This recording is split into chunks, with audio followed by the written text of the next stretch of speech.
An overall assessment of 3 mortality disease risks. Part 1, number 1653, VPT 124, May 22, 2026, Gerald C. EclaireMD Foundation, category, mortality risk. Special note, this research journal is based on my personal research using data from my own body and is provided for educational purposes only. It does not constitute medical advice and should not be interpreted as guidance from medical professionals. Preface, I am writing this learning note while on a 12 to 13-hour long-haul flight from Honolulu to JFK in New York City, sitting in an airplane seat and looking back at my recent work. I realized that I had written 16 articles or learning notes opening parenthesis No.1637 through No.1652 during the 12-day period from the 10th of May 2026 to 5/1/20 Most of those 16 articles were self-reflections or qualitative narrative-style writings.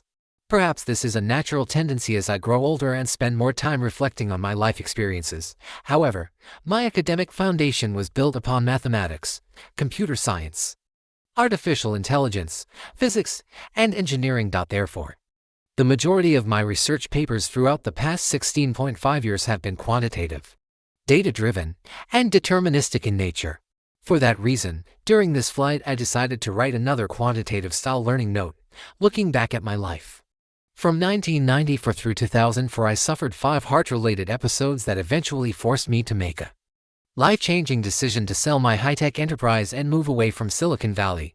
In 2010, I was informed that my kidneys were failing and that dialysis might soon be necessary. At the same time, I suffered severe neuropathy that nearly resulted in a toe amputation and retinopathy that approached blindness.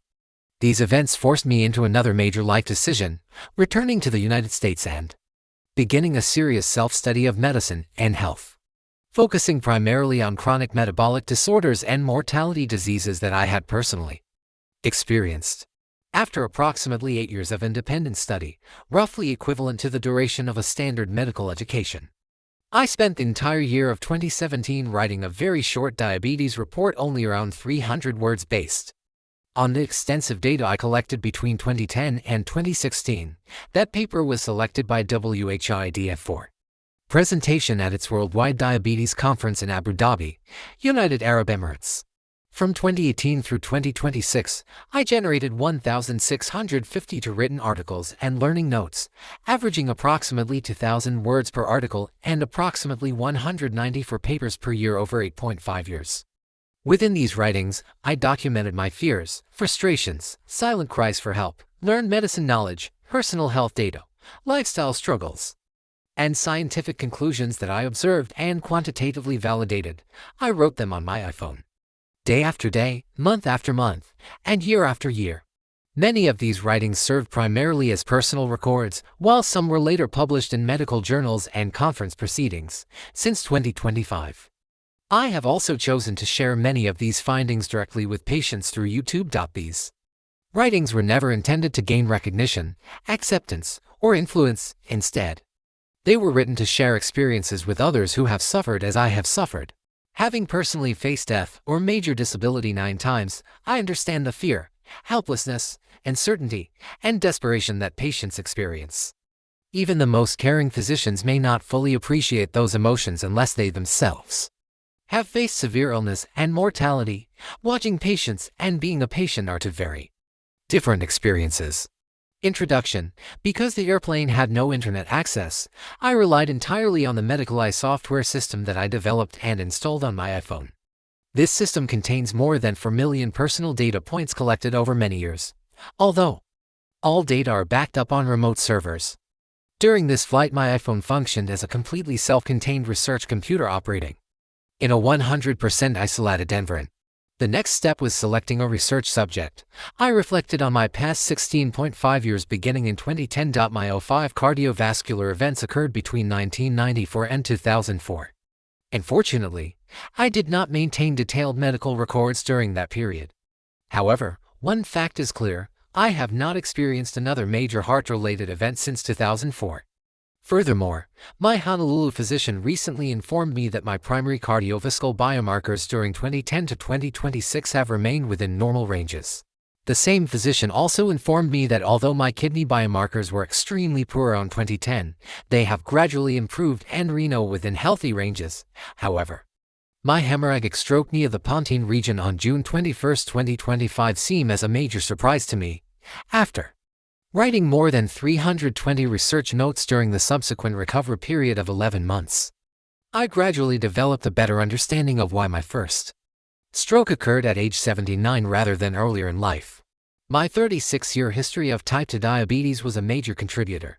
During the first 20 years, from 1990 through 2009, I relied primarily on medications while not making any lifestyle modifications. Based on my VMT analysis, that period contributed approximately 91% of the accumulated stroke-related energy.